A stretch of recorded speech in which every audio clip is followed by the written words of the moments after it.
I was recently exposed to a quote that may sound very obvious to many of you, but to me was quite profound. And that was something that Nick Sleep, an investor from the UK, recently said to Monish Pabrai, one of my favorite investors from the US. And he recently said to Monish Pabrai, the best investors are entrepreneurs that never sold. And Nick Sleep really ran his investment partnership in that way for a long period of time. For 13 or 14 years, he returned about 18% per year compounded to investors.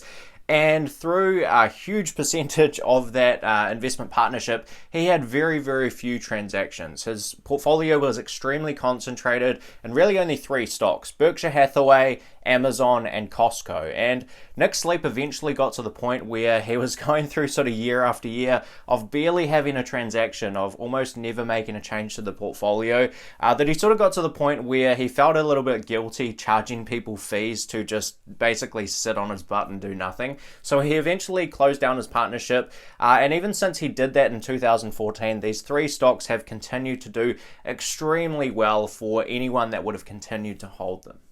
And this idea also sort of comes to Monish Pabrai at a time where he's sort of making a transformation in his own investing style. He, for a long time, has invested in relatively actually poor quality businesses, but companies that he could buy at extremely cheap prices, at sort of distress level prices. He'd basically buy companies for 50 cents on the dollar, wait for them to appreciate to 90 cents or a dollar, kind of on the dollar, and sell them at that point. And that has worked well for him for an extended period of time. But now he seems to be going through this transition to trying to find higher quality businesses that he can just hold and own for a long period of time. And this whole kind of thing really got me thinking about how have some of the richest people in the world got to the position they're in at the moment. Elon Musk, for example, has recently shot all the way to the top of the rich list.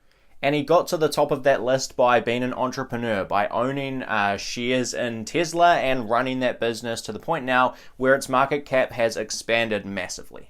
And if we look through the current top 10 richest people on the planet as of filming this video, every single one of them is a business person. And one of the other things that I'll include in a screenshot that I'll put up on the screen here also shows the 1 year change in their net worth. And some of the percentages for Elon Musk especially are huge. And having this kind of movement in net worth when you're already a multi-billionaire is really not possible through anything other than owning businesses which can change in value and appreciate or depreciate in value quite quickly. So if we go through the list, we've got Elon Musk at number 1, Jeff Bezos obviously behind Amazon at number 2, Bill Gates behind Microsoft, and who actually has now quite a diverse portfolio of businesses in at number 3.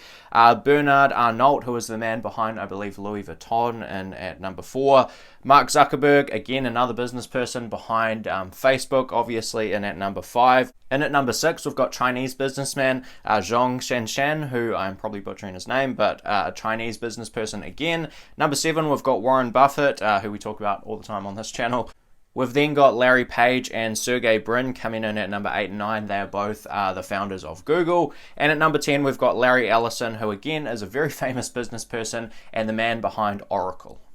So there you have it. Every single one of these people is a business person of some sort, and there is no way that they would have been able to get to these incredible levels of wealth if it hadn't been for running businesses, growing businesses, starting businesses. And it really got me thinking that if we can partner with these people in a way by buying their stock, by buying shares in the companies that they own, and many of their companies are public, we can potentially partner with those people and expect similar changes in net worth over time. And that was the exact way that Nick Sleep ran his fund. He was invested with Jeff Bezos at Amazon, with the team at Costco, and also alongside Warren Buffett at Berkshire Hathaway. And he kind of just sat back and let the compounding run its course. Now, with all that said, developing a portfolio like Nick Sleep, where you've got a huge percentage of your net worth and the net worths of your investors in just 3 companies, is not an easy strategy. You have to be right on those businesses if you're going to run that kind of strategy. So what I want to do next is kind of look through the list of all these different billionaires and try and figure out what are some of the common characteristics that would have allowed you to partner with those people and get to a much greater net worth? Not necessarily a top 10 in the world or anything, but hopefully substantially greater than you would have, otherwise been at had you invested in perhaps lower quality businesses or other types of investments. So that's something I want to go through. The other thing I'm wary of with this particular list is that anytime you look at a rich list, this has a huge amount of something called survivorship bias. Now, Brad Kellner, stock compounder, recently did a really good video on survivorship bias.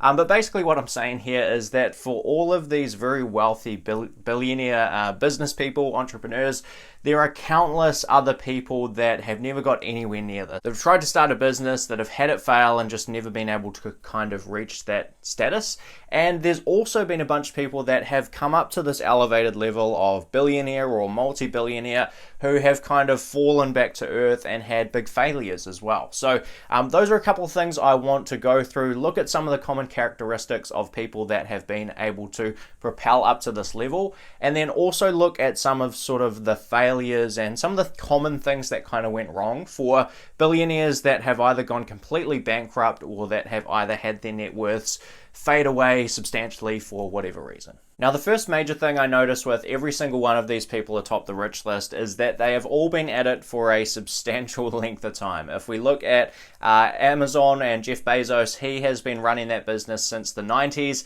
and he's actually recently come out that he's going to step down as CEO, but that's a topic for another day.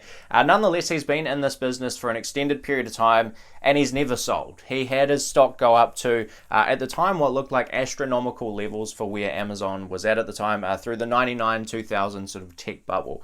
And he's had to withstand a 90% drop from that point. After the tech bubble, Amazon was down huge. It was on the brink of bankruptcy, and he continued to own that business, act like an entrepreneur, like a business person, and kind of, the rest is history. We all know the story after that about how massively successful Amazon has been, both as a company and as an investment. And that kind of message of being in the business for an extended period of time holds true for pretty much everyone on this list. We've got Elon Musk, who initially created a lot of net worth for himself by helping found PayPal, but then put a lot of his money into Tesla, and has also had a whole bunch of stock options and stuff in Tesla, which allowed him to accumulate a substantial shareholding in the company long before it's had this huge run up in stock price like it has in the last couple of years. And that kind of set him up to kind of propel up the rich list, which he has done. Bill Gates obviously started Microsoft and has been in that for an extended period of time, again, since last century at this point. Mark Zuckerberg obviously started Facebook, has been in that area for a long period of time. Someone like Warren Buffett has been investing since the 1950s. And Warren Buffett is actually one of the rare people on this list that really hasn't started any big businesses himself. He started a bunch of businesses when he was in his teen years to get some sort of initial pool of capital. But from that point, he partnered with great businesses and became a very good investor and did that over an extended period of time. And he's a great example of someone who hasn't necessarily gone out and started his own single company that has propelled massively. He's been able to constantly reinvest the profits that he generates from all his businesses into acquiring new assets, new businesses, and partnering with other great companies in order to continue to compound.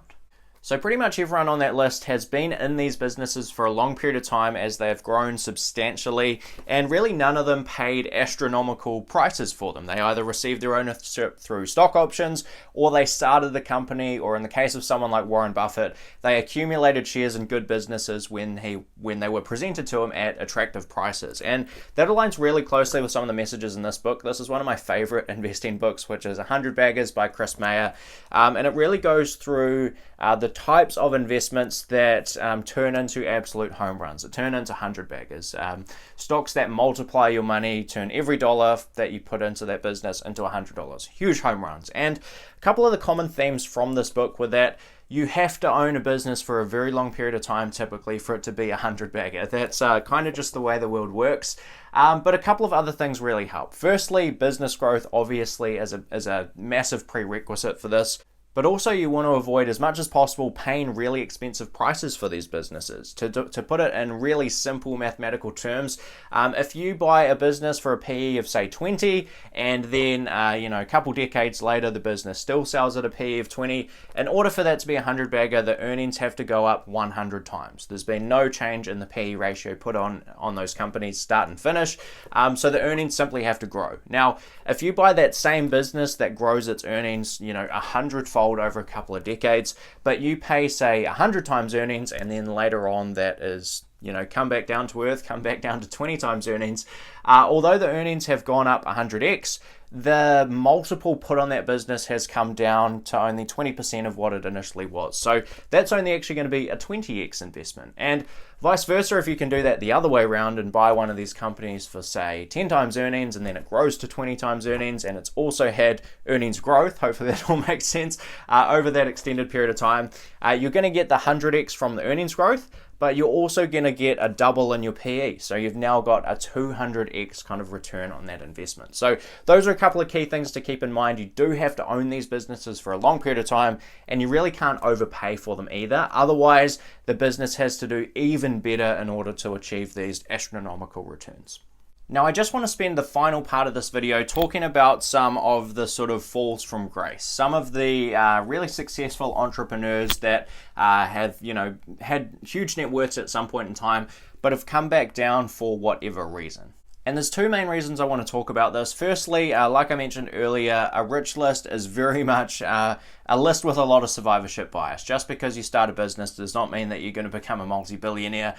There's many people that have either gotten to that point and completely failed, or just never got to that point at all. So that's the first reason. The second reason is, and a lot of these people that have gotten to sort of billionaire status and come back down, there are very, very consistent themes. And I've really narrowed it down to basically only 2 or 3 reasons why that happens. And pretty much every example of the people we're going to talk about today really had their net worth crippled by one of these 3 things. The first thing was they got caught up in some kind of financial crisis or some sort of bubble bursting. Maybe their net worth exploded because they were in the dot-com bubble or something, and then it just crashed back down to earth within the next couple of years.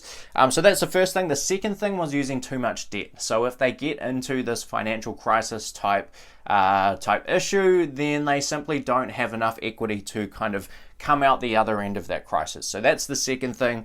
And the third thing actually is fraud. We have a lot of people on this list that either had businesses or products that simply didn't meet the claims that they were putting out there in the market.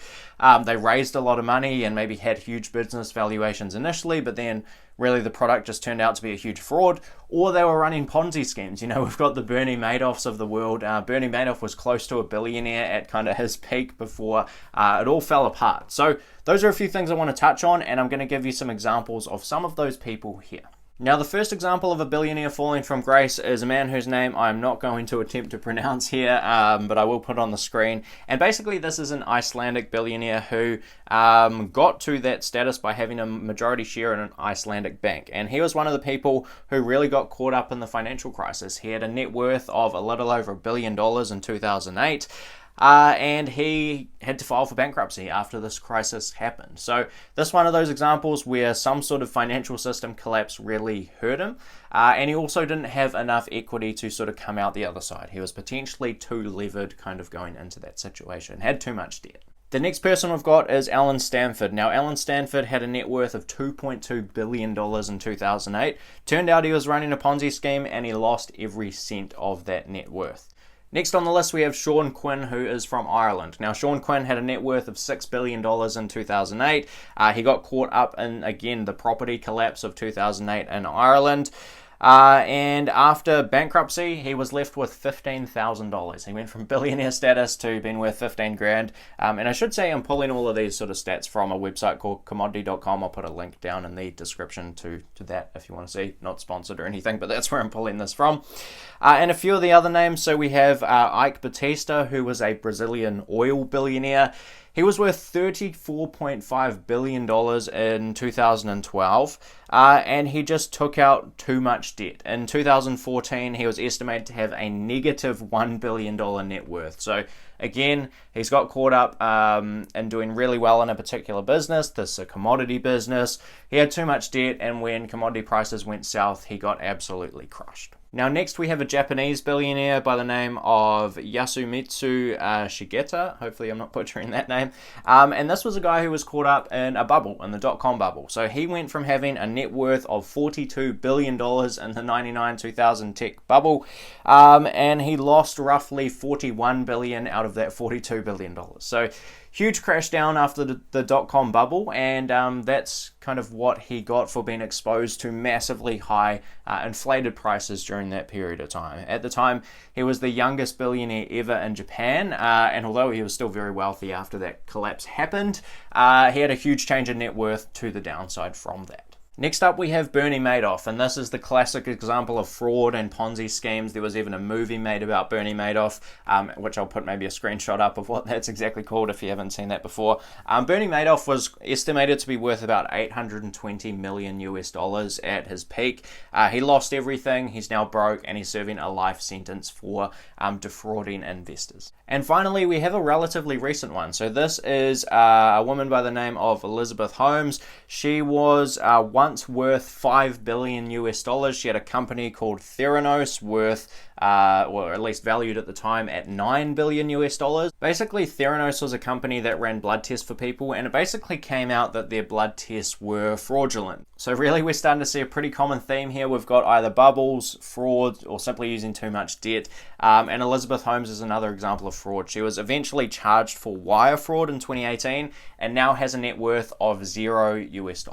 So from this video, I really have three main lessons for the everyday investor. The first lesson is that entrepreneurs that have never sold really can be the best investors. And if you're able to get into a situation where you can partner with them, you can potentially do very, very well. But the second lesson, which is necessary for you to do really well as a partner of those people, is that you have to partner with honest people in an enduring business. You cannot be in situations of fraud, and I know that's really, really hard to pick up, before the fraudulent stuff actually comes out into the open. But nonetheless, you have to partner with honest management, and they have to be in an enduring business. We saw the example of the Brazilian billionaire in the oil business, for example.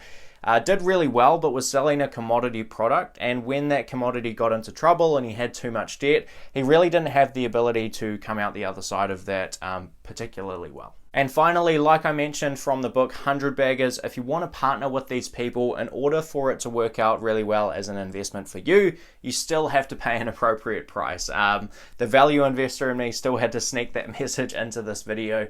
You can't just buy Amazon at any price. You can't just buy Tesla at any price or whatever it might be and expect to do well. You really have to pay an appropriate price for that business if you expect to do well over an extended period of time. Anything can happen to stock prices in 6 months or a year or 2 years even, but for you to do really well as an owner of that business over 10, 20, 30 years, you really have to pay a good price and have the economics of the business work out really well for you also. So that is it from me for today. I really do hope you enjoyed the video. If you did, please hit like and hit subscribe, and I will see you in the next one. Cheers.